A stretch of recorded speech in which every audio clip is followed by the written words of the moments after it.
Queridos hermanos, 3 mensajes sobre la reforma, ¿de acuerdo? 3 mensajes en relación a la reforma. Esto es hablar de historia, ¿sí? Entonces, vamos a leer Hechos 3, versículo 17. Hechos 3, 17 en adelante. Aquí hay una palabra importante, hay una clave importante para que comprendamos por qué sucedió esta reforma y por qué continúa. Recuerden, quienes son cristianos de más de 20 años o 25 años o 30 años habrán escuchado la frase iglesia reformada, siempre reformándose, ¿de acuerdo? Entonces aquí hay una palabra como esta. Vamos a leerla de Hechos 3:17 y dice la escritura: mas ahora, hermanos, sé que por ignorancia lo habéis hecho, como también vuestros gobernantes. Pero Dios ha cumplido así lo que había antes anunciado por boca de todos sus profetas, que su Cristo había de padecer.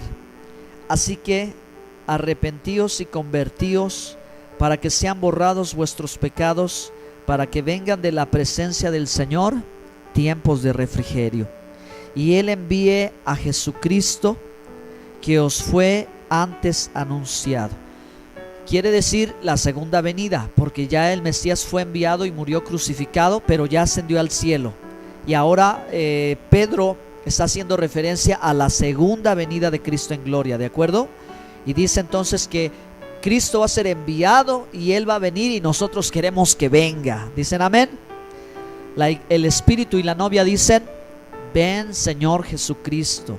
Verso 21, aquí está la clave: a quien de cierto es necesario que el cielo reciba hasta los tiempos de la restauración de todas las cosas. Esta es la clave, queridos hermanos, para entender el cristianismo que se vive en el siglo XXI. Esta es la clave, hermanos, para comprender la transición necesaria para que Cristo venga en gloria, ¿de acuerdo? Tiene que suceder, tiene que repararse, reformarse, restaurarse, restituirse lo que se dañó en el paso de los siglos en la historia, hermanos. Y hay que decirlo muy claro y hay que decirlo de frente y hay que reconocerlo, hermanos, que el cristianismo sufrió una gran pérdida cuando la Iglesia Católica incursionó con la idolatría, hermanos. Cuando Roma tomó el control, que no le había sido entregado, pero ellos tomaron el control de la fe, ¿verdad? Y empezaron a incluir el paganismo y a incluir, hermanos, todas las cosas del mundo. Hicieron una revoltura, un poco de levadura leuda toda la masa. Por esta situación, hermanos, aún el apóstol Pedro está diciendo, ¿verdad?, que el Mesías, Jesús, no ha venido porque, hermano, está retenido en el cielo. Porque primero en la tierra hay que empezar a restaurar. Es nuestra tarea, es nuestra labor. Nosotros los cristianos que amamos al Señor, amamos su palabra, que hemos sido salvos por la gracia, por la fe, y que no daremos gloria a nadie más sino solamente a Dios. Es nuestra tarea, hermanos, es nuestra responsabilidad estudiar la palabra, orar, ser observadores de los tiempos, atalayas, y que estemos apercibidos, hermanos, porque el libro de Apocalipsis dice: bienaventurado el que lee y el que oye la palabra de esta profecía, hermanos, porque el Señor nos muestra a través de su palabra, nos revela, nos enseña lo que ha de suceder, y nosotros tenemos que hacer algo, hermanos, ¿de acuerdo? Nosotros tenemos que hacer algo en ese sentido, porque nosotros, hermanos, la iglesia de Cristo, usted y yo, los que hemos sido lavados y comprados, los que hemos recibido esta herencia maravillosa de la Biblia, si nosotros hacemos algo, entonces, hermano, habrá mucho que celebrar. Si nosotros los cristianos somos indiferentes ante lo que estamos viendo como una crisis, como una pérdida grande, porque dice que la maldad se multiplicará y el amor se enfriará a causa de la maldad. Se enfriará en la iglesia, se enfriará en los corazones. Nosotros debemos de hacer algo. Diga conmigo: debemos hacer algo. Voltee con su hermano de junto y dígale: debemos hacer algo. Si hacemos algo, si hacemos lo que la palabra de Dios nos dice, si caminamos en base a esta restauración de todas las cosas, entonces vendrá el Señor. Amén. Entonces vendrá el Señor. Y si el Señor viene, se acabó, hermanos, la injusticia, se acabó el dolor, se acabó la violencia, se acabó la enfermedad, se acabó la muerte, se acabó el dolor. Ya no habrá más llanto, ya no habrá más lágrima, hermanos, ya no, porque el Señor estará aquí con nosotros. Amén. Y nosotros estaremos también en su presencia. Entonces el Señor volverá, dice el apóstol Pedro. Apenitas acaba de ascender al cielo, apenitas el Señor acaba de subir al cielo, y Pedro ya está predicando la segunda venida de Cristo en gloria. Leemos una vez más el verso 21, Hechos 3:21. A quien de cierto es necesario que el cielo reciba hasta los tiempos de la restauración de todas las cosas. Estos son esos tiempos, hermanos, de que habló Dios por boca de sus santos profetas, que han sido desde tiempo antiguo. Amén. Amén. Aquí está. Y nos vamos a detener un momentito entonces, hermanos, para que reconozcamos que estamos viviendo estos tiempos. Los que han caminado tan solo, hermanos, 20 años, en mi caso, yo he caminado un poquito más de 20 años en el Evangelio. Yo he visto, hermanos, cómo tanto los tiempos han cambiado, como la iglesia del Señor ha cambiado, en muchos casos para bien y en otros casos para mal. Porque hay que mencionarlo, hermanos, debido a toda esta situación, hay mucho enfriamiento, hay mucha tibieza espiritual. Ustedes lo pueden observar aquí. Puede ser, podría ser, quizás, ¿verdad? Pero la gente no está volcando su corazón a Dios, a pesar de que observamos señales en los cielos, señales en la tierra, ¿sí? Y la iglesia de Cristo es responsable, hermanos, de comenzar. Y gracias a Dios, quizás la alarma que todos teníamos aquí en la conciencia, que nos estaba diciendo que algo estaba pasando, ya se aquietó un poquito, ¿verdad? Pero solamente es, hermano, para que tomemos fuerza. Solamente es para que sigamos buscando con toda el alma y con todo el corazón al Señor. No hay otra manera de buscar a Dios si no es con toda el alma y con todo el corazón y con toda tu entrega y con toda tu pasión. Cuando tú entras a caminar con el Señor en esa fuerza, hermano, entonces tú empiezas a descubrir tantas cosas maravillosas de Dios que antes o de otra manera no las podrías ver. Y te das cuenta de la realidad, queridos hermanos. Amén. Entonces, estos son los tiempos. Y ante los tiempos de cambio tenemos que tomar una decisión y tenemos que entenderlo ya, porque es urgente, hermanos. Es urgente porque es urgente por nuestra vida espiritual, es urgente por nuestro bien, es urgente por nuestra salvación. Así de urgente es el asunto, así de delicado es, como de vida o muerte. Que nosotros entendamos que en medio de tiempos de cambios, lo único que es constante es el cambio. Lo único que es constante en la vida es el cambio, y nosotros tenemos que adecuarnos a él. Si nosotros no somos los mismos de hace 10 o 15 años, ya cambiamos físicamente, mentalmente, emocionalmente y espiritualmente, porque aprendemos de la palabra de Dios. Entonces, hermano, también debemos de entender lo que en la iglesia del Señor tiene que venir el cambio. ¿Por qué? Porque la historia lo ha mostrado, hermanos, desde hace 500 años. Porque pasó un milenio donde lo que se conocía como la iglesia cristiana antes era oscuridad, hermano. La gente no podía leer la Biblia, no tenían libros impresos como nosotros ahora. ¿Se da cuenta? El gran cambio y la oportunidad que tuvimos nosotros ahora de tener nuestra propia Biblia.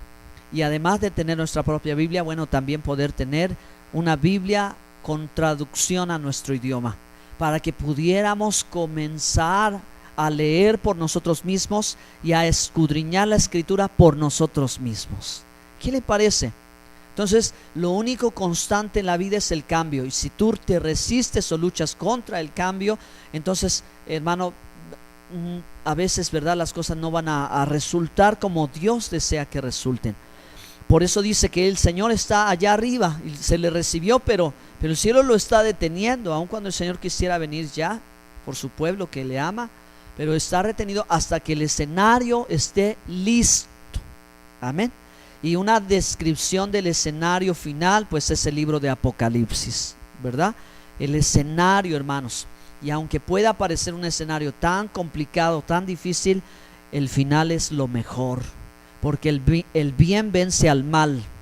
El Señor Jesucristo se muestra con su gloria y poder. Nosotros no lo hemos visto, pero creemos en Él. Pero otros no lo han visto y ni siquiera han creído en Él. Y muchos quizás se han burlado, se han mofado, se han alejado, lo han rechazado porque no lo ven, hermanos. Pero un día volverá y todo ojo le verá con gloria y poder. Así que alcemos nuestra cabeza porque nuestra redención está cercana. El Señor ya viene. Y eso es una magnífica noticia. Es un final feliz. Es una victoria rotunda contra las potestades de las tinieblas, hermano. Y Dios reinará en esta tierra y nosotros reinaremos con Él. Amén. Ríndale al Señor un aplauso de alabanza. Aleluya. Esta esperanza. En los negocios del Padre nos conviene estar. Amén. Vamos a leer otro texto en Jeremías 16. Debido a que, hermano, tiene que haber una restauración, una reforma, un cambio, ¿verdad? O recuperar el original en la iglesia que se perdió. El profeta Jeremías dijo lo siguiente: oh Señor, fuerza mía y fortaleza mía, refugio mío en el día de angustia. A ti vendrán las naciones desde los términos de la tierra y dirán: nuestros padres heredaron solo mentira, vanidad y cosas sin provecho. Eso es lo que tenemos nosotros que entender, hermanos. Eso es lo que nosotros debemos de hacer. Como decía el profeta, decía: preguntar por las sendas antiguas, averigüen qué es lo que ha sucedido a lo largo de la historia, indaguen, conozcan, sepan cuál ha sido la historia y el por qué la situación de hoy. Jesús dijo: ¿hallará fe cuando vuelva a la tierra? Y aunque parece, hermanos, que el mundo se está organizando, y el mundo religioso a través del ecumenismo, como para que se diga: wow, ahora todos creen, ¿verdad? Cada quien a su manera, pero todos creen, cada quien según su credo y no según la palabra de Dios. Pero parece que el mundo quisiera llenarse de fe, y sin embargo no es así, porque el profeta decía, ¿verdad? En todo eso, en todo ese asunto, solo ha habido mentira, vanidad y cosas sin provecho. Entonces, ¿dónde está la verdad? Aquí está la verdad. Y siempre levantaremos la verdad. Esta es la verdad, hermanos. Esa es la verdad, la única verdad, la verdad absoluta, la verdad que no cambia, que permanece para siempre. Entonces, debido a que, hermanos, se tenía, ¿verdad? Y se tiene aquí el fundamento de la palabra de Dios, pero la historia del cristianismo permitió que entrara, ¿verdad?, la idolatría y el paganismo y el humanismo y la filosofía y muchas cosas a la fe original, que es la que se extravió, hermanos, y por lo cual hay tanta gente confundida hoy. Pero si volvieran, como se dijo hace 500 años, como en la Reforma, volvamos a la Escritura. Si el mundo, si la iglesia, si los cristianos de cualquier grupo o denominación, o todo aquel que lea la Biblia, volviera a la palabra de Dios, entonces verían, hermanos, la necesidad de restaurar lo que se quebró, lo que se rompió en el paso de la historia, hermanos, porque entró la levadura y leudó la masa, y el Señor no viene y no vuelve, aunque para muchos parece tardanza, pero es su paciencia nada más. Es su paciencia, hermano, esperando el tiempo, ¿de acuerdo?, de la restauración de todas las cosas. Ahora, creo que lo que yo he dicho, muchos de ustedes están familiarizados con él, ¿de acuerdo?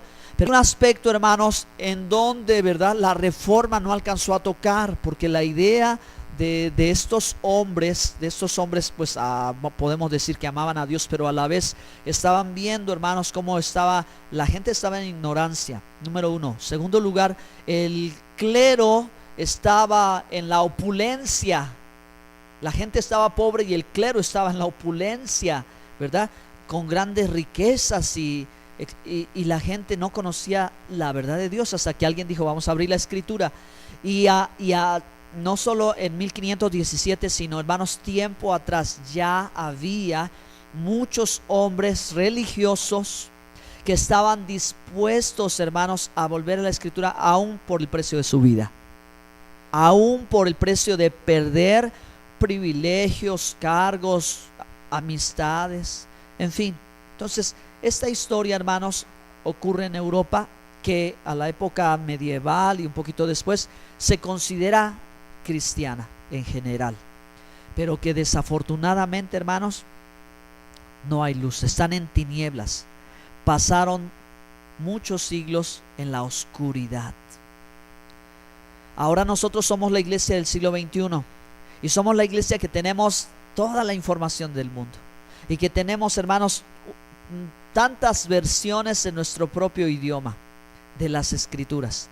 Y no solo eso, sino ahora, hermanos, tenemos herramientas que nos permiten llegar, ¿verdad?, más apegado, más de cerca, observar con más atención el original, porque tenemos recursos en los idiomas originales o nativos de la Biblia.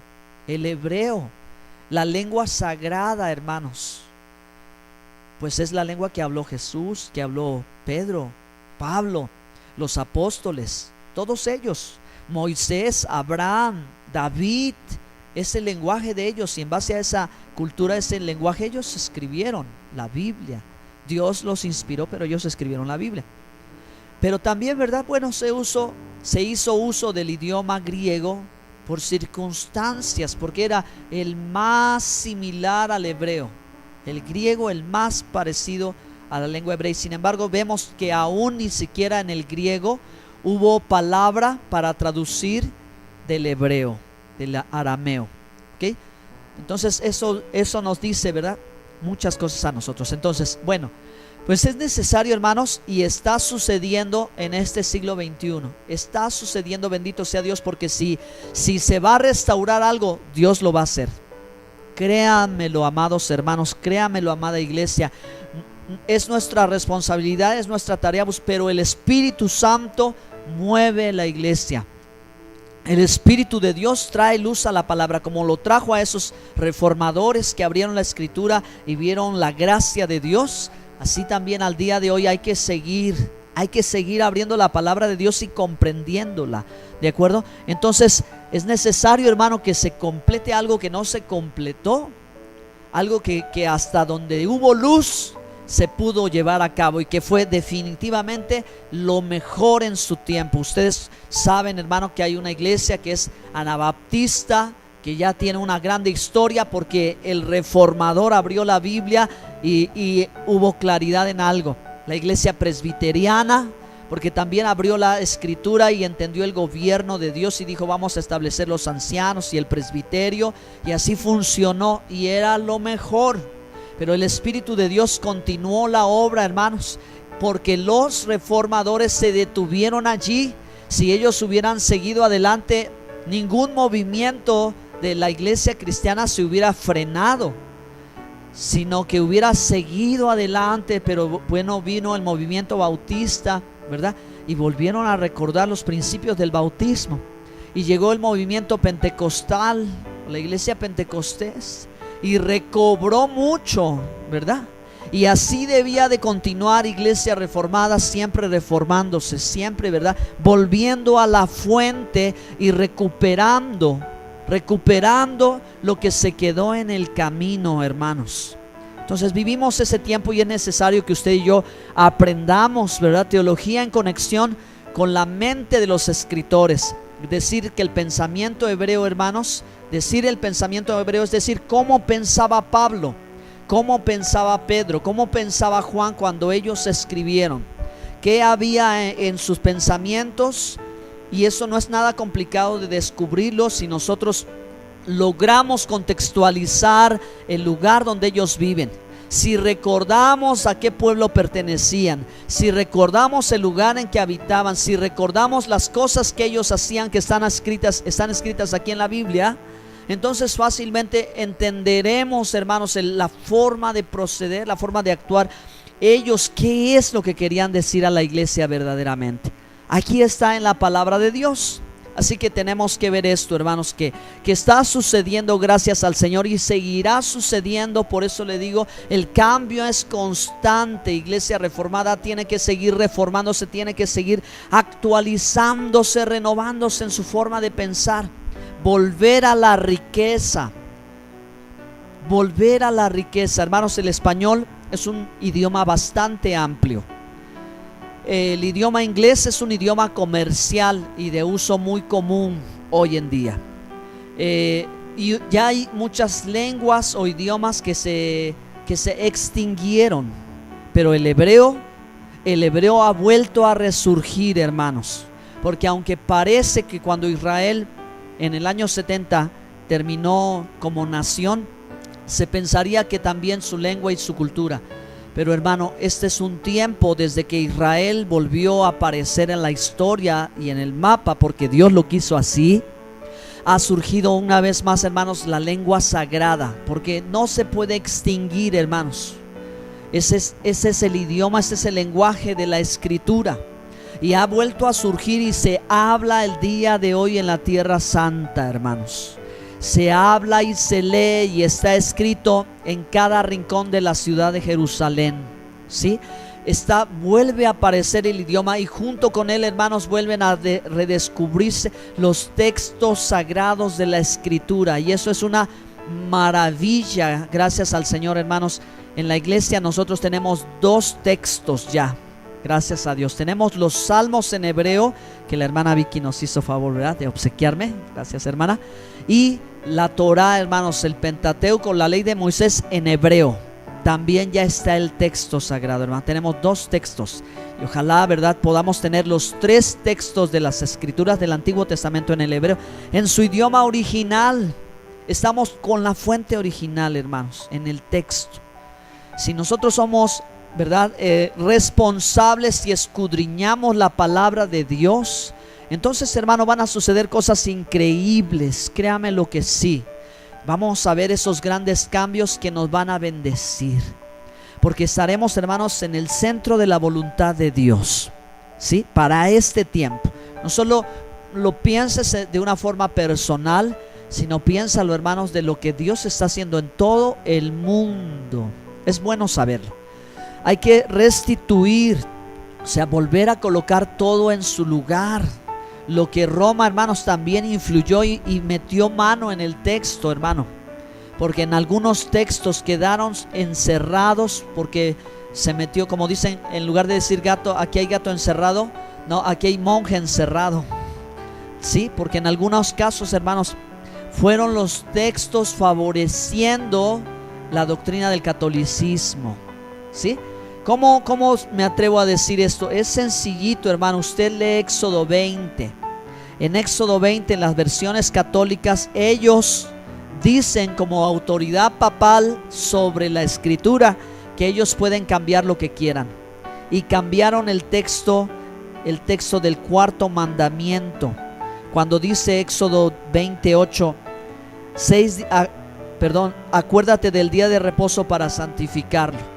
¿Qué hicieron ellos? Cambiaron el texto y dijeron: santificarás las fiestas. Por eso el Halloween, ¿no? Halloween, el viento santo. Por eso es una fiesta santificada. Y el Día de Muertos, otra fiesta santificada. Y la lista va a continuar. ¿No es cierto, hermanos? ¿O estoy mintiendo? ¿No es así que lo han hecho? Han hecho las fiestas paganas, las han santificado para decir que esa es la voluntad de Dios. Y eso no es cierto. Aquí el texto está y en el hebreo está el día de reposo. Acuérdate del día de reposo. No, nada de santificar a las fiestas, eso no es verdad, hermanos. Para eso se requiere del uso del texto sagrado, la lengua sagrada, porque va a evitar lo que mano de monje metió, lo que mano de cura metió. y eso no era la voluntad del Señor. Muy bien, dicho esto, vamos al segundo punto, hermanos, donde la iglesia está viviendo cambios. La iglesia del Señor.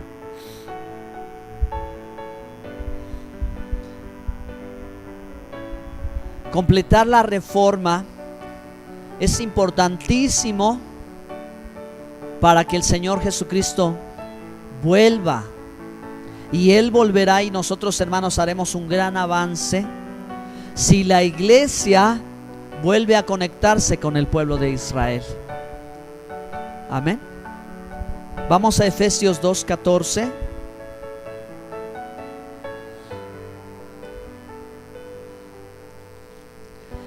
Bueno, esta es una buena noticia y maravillosa noticia, y está sucediendo hoy, hermanos. Por darles un ejemplo nada más, hay una organización internacional llamada CUFI, que es Cristianos Unidos por Israel en todo el mundo, que por cierto vimos un programa en Enlace, hermanos. Nos dio mucho gusto ver un programa a las 11:30 el sábado, me parece, no recuerdo qué día, donde están transmitiendo desde tierra de Jerusalén todos los acontecimientos de la guerra, hermanos, cómo los islámicos invaden el territorio y le hacen el terrorismo a la nación de Israel.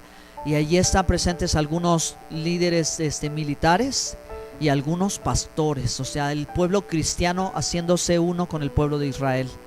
Porque, hermanos, el pueblo de Israel fue y será el pueblo de Dios. Y la palabra de Dios dice que nosotros fuimos injertados, somos parte de ese pueblo, tenemos esa identidad. Nunca la Biblia ha cambiado la ciudad de Dios de Jerusalén. Nunca en la Biblia la ha cambiado por el Vaticano, o por otro lugar, o por la Meca, o por las ruinas de Chichén Itzá, o por Tulum, nunca, hermanos. Siempre la palabra de Dios, porque Dios es así, Él nunca cambia. Es lo único que no cambia, Él nunca cambia. Él escogió Jerusalén como su ciudad santa, en conexión con su pueblo Israel, hermanos, porque Él hizo promesas y Él no se puede retraer de su promesa, y dijo que sería su especial tesoro y su pueblo escogido. Y así es. Y la iglesia, hermano, tiene que volver así. Efesios 2:14 dice su palabra: porque Él es nuestra paz, que de ambos pueblos hizo uno, derribando la pared intermedia de separación. Miren, hermanos, el Señor derribó la pared y luego la historia y muchos volvieron a levantarla. Volvieron a separar al pueblo judío del pueblo gentil, porque en Cristo somos uno, hermanos. ¿Sí? En Cristo somos uno. Por eso este es el tiempo, y el tiempo está llegando y va a llegar cada vez más, hermano, donde va a haber más noticias, va a haber más información de lo que Dios está haciendo con el pueblo de Israel. Muchos, hermanos, muchos judíos provenientes de familias rabínicas ortodoxas están creyendo el Nuevo Testamento, hermanos. Lo están leyendo, un libro que para ellos fue prohibido.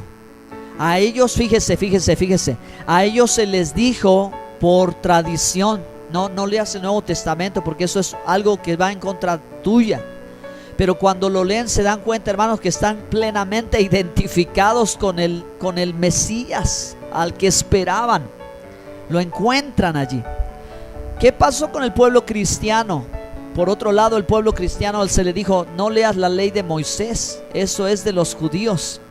Y se pierde una bendición tan grande, hermano, cosa que no era el objetivo. El objetivo de la ley es llevarte a los pies del Mesías. Entonces, hermanos, como por un lado hay quien te dice una cosa, pero mira, esto es un solo libro. Aquí está el Evangelio y aquí está también la ley de Moisés. No está partido, no está separado. Es un solo libro y está en conexión completa. ¿Ok? Así el pueblo de Dios, así el pueblo del Mesías. Qué maravilloso es de veras ver cómo, ¿verdad?, ellos empiezan a abrir sus ojos y Israel comienza a despertar, porque está profetizado, hermano, que se habrá de cumplir, que el pueblo de Israel habrá de reconocer que Jesús es el Señor. Amén. Y quizá nuestros ojos lo puedan alcanzar a ver, quizá no, pero va a suceder. Va a suceder, y cuando suceda eso, hermanos, se va a cumplir lo que Pablo decía. Si la caída de Israel, o sea, el tropiezo, no el desecho, no el reemplazo, dice el tropiezo de Israel, habla de liderazgo, no vio al Mesías, y eso hizo que el evangelio se diseminara en todo el mundo. Si su caída resultó en salvación nuestra, ¿qué será cuando Israel sea restaurado? Oh, será gloria. Habrá gloria de Dios. Si porque ellos tropezaron nosotros fuimos salvos, ahora cuando se levanten y sean luz en medio de las naciones, hermano, va a ser algo glorioso. ¿Estás preparado para esos tiempos? La buena noticia es que esos tiempos te están tocando a ti. No todo es malo. No todo es malo. Al contrario, va a suceder, hermanos, un avivamiento impresionante, hermanos.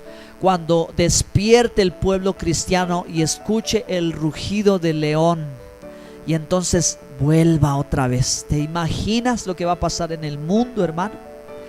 Va a ser algo maravilloso. ¿Alguien puede aplaudirle al Señor por lo que viene?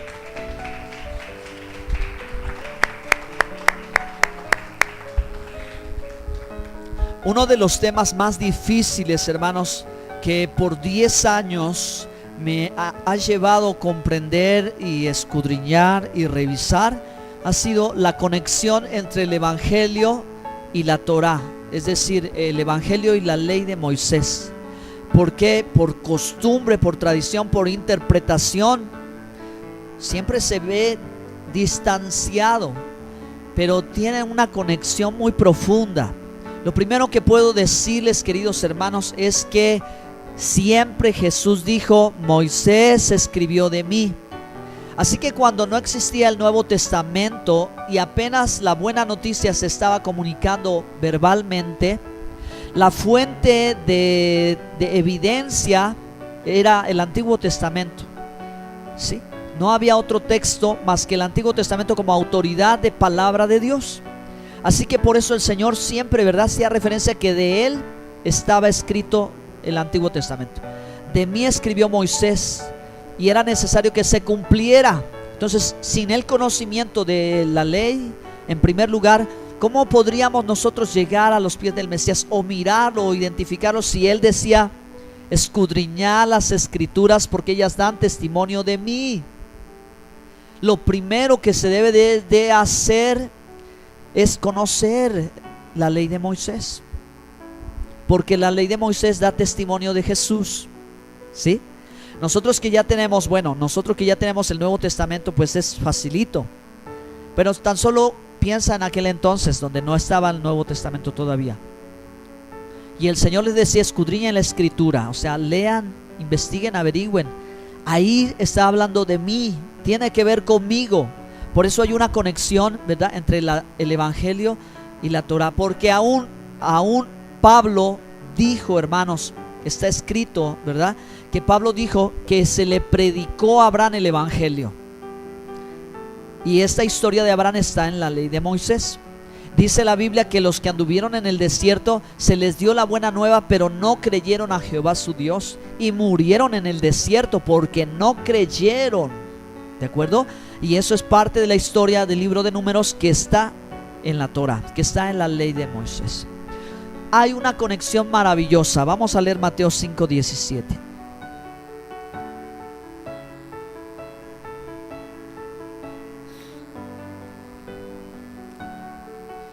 Aquí está, dice: no penséis que he venido para abrogar la ley o los profetas. No he venido para abrogar, sino para cumplir. Abrogar quiere decir abandonar, quiere decir dejar de usar, o quiere decir quitar. Jesús dijo: yo no vengo a quitarla. Si el propio Señor, que es el propio autor de la Escritura, Él no la viene a quitar, ¿quiénes somos nosotros para quitarla? No se quita. Si Él no quitó, mucho menos cualquier otro hombre puede quitarla. Él vino a cumplirla y la cumplió perfectamente bien. para darnos ejemplo de cómo se obedece a Dios. Es sencillo, hermanos. La obediencia a Dios forma parte de nuestra vida espiritual, porque precisamente el pecado es la desobediencia, y por eso murió Jesús. Por nuestros pecados tuvo que morir, porque nosotros fuimos rebeldes a la voz de Dios, fuimos desobedientes a sus mandamientos, y el precio lo pagó Él con su sangre preciosa, y nos dio el ejemplo de cómo debemos vivir para Dios. ¿De acuerdo? Cómo vivir. Y si tú quieres saber el secreto, mira, aquí está una parte tan fundamental, que por gracia Él nos salvó, pero también en esta vida Él nos enseña cómo ser próspero, cómo ser exitoso, cómo quieres que te vaya bien, cómo hacer un buen negocio, cómo tener una familia unida, cómo tener un matrimonio sólido, cómo, hermanos, salir adelante en todos los aspectos. Ahí está en los mandamientos del Señor. Estos mandamientos de Dios están repetidos una y otra vez en el Nuevo Testamento. ¿Lo quieren ver? Si Pablo, vámonos a Efesios, si Pablo ya no creyera en los mandamientos, entonces él no hubiera dicho esto. Efesios 6, verso 1 en adelante. Efesios 6, 1 en adelante. Dice la palabra: hijos, obedeced en el Señor a vuestros padres, porque esto es justo. Honra a tu padre y a tu madre, que es el primer mandamiento con promesa, para que te vaya bien y seas de larga vida sobre la tierra. ¿Lo ven, hermanos? Ahí está la conexión. Honra a tu padre y a tu madre es el quinto mandamiento en Éxodo 20. Los mandamientos de Dios es la ley de Dios, no de Moisés, pero se dice, ¿verdad?, la ley de Moisés, porque él la recibió. Pero es el quinto mandamiento, y Pablo sigue creyendo en la obediencia de los mandamientos para que te vaya bien. Lo hemos dicho una y otra ocasión, queridos hermanos. ¿Por qué nosotros, los cristianos, que somos salvos por la gracia, que somos salvos por medio de la fidelidad de Dios, es la fe, por qué a veces no tenemos las vidas prósperas, abundantes? ¿Por qué a veces también estamos enfermos? La razón sencilla es porque no a veces, ¿verdad? A veces, cuando ya es uno, no obedecemos al Señor. Recuerden que, hermanos, Pablo lo dice cuando tomamos la cena del Señor: examínese cada uno cómo anda, porque si por esa razón hay muchos enfermos en la iglesia, ¿por qué? Porque no andan bien con el Señor. Eso es lo que dice el texto. Yo solo repito lo que dice el texto, mis hermanos, ¿verdad? No estoy diciendo que sea la única razón por la que alguien se enferma. Sin embargo, hay veces que el Señor quiere hablarnos a la vida. Amén. Quiere llamar nuestra atención. Entonces, por eso Santiago, capítulo 5, dice: si hay uno enfermo, llame a los ancianos, únjales con aceite, y si hubiere pecado, el Señor lo va a perdonar. Pero vean, ese es el asunto, ¿no? La desobediencia es la causa de la infidelidad. El pecado es lo que nos hace infelices. Hermanos, Dios no quiere que pequemos.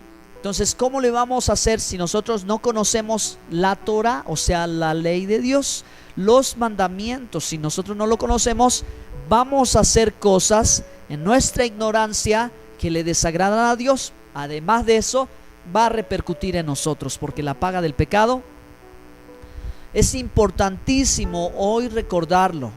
Y ahora me volví otra vez, yo creo que sí tengo que comentarlo, ¿verdad? Quiero decirlos. Estoy estudiando, hermanos, Apocalipsis 2 y 3, las 7 iglesias de Asia, que habla, hermano, claramente del proceso que cualquier congregación vive para crecimiento o para degradación, ¿sí? Y la falta de amor es una de esas señales del Apocalipsis en la iglesia, que la iglesia está alejándose del Señor y se está yendo al mundo. ¿Cómo ve? ¿No? Entonces, dicho esto en referencia a que si nosotros, hermanos, no conectamos con los mandamientos de Dios, porque no los conocemos, porque ignoramos, la ignorancia no nos justifica. De todas maneras, sufrimos, o sea, padecemos las consecuencias de lo que estamos haciendo mal, y necesitamos corregir. Qué buen mensaje, ¿no? Amén. Bueno, denle un aplauso al Señor entonces por eso.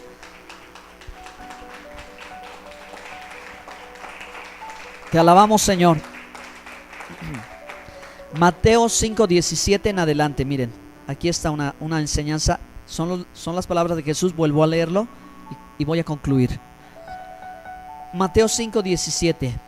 No penséis que he venido para abrogar la ley o los profetas. No he venido para abrogar, sino para cumplir. Porque de cierto os digo que hasta que pasen el cielo y la tierra, ni una jota ni una tilde pasará de la ley, hasta que todo se haya cumplido.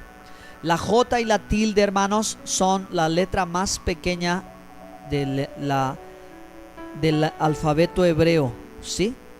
La jota, la yud, una letra pequeñita, y la tilde es como un acento pequeñito, lo más pequeño, hasta lo más pequeño ínfimo de la ley, de pronto de lo cual tú dices, pues no es tan importante, ¿no? Es irrelevante. Que yo no corte un árbol bueno, bueno, no debe ser tan importante. O alguna cosa similar que tú hayas leído en la Biblia que parece insignificante y dice, hasta eso se va a cumplir, hasta eso se debe de cumplir. Bueno, pues entonces dice, de manera 5:19, de manera que cualquiera que quebrante uno de estos mandamientos muy pequeños y así enseñe, muy pequeño será llamado en el reino de los cielos.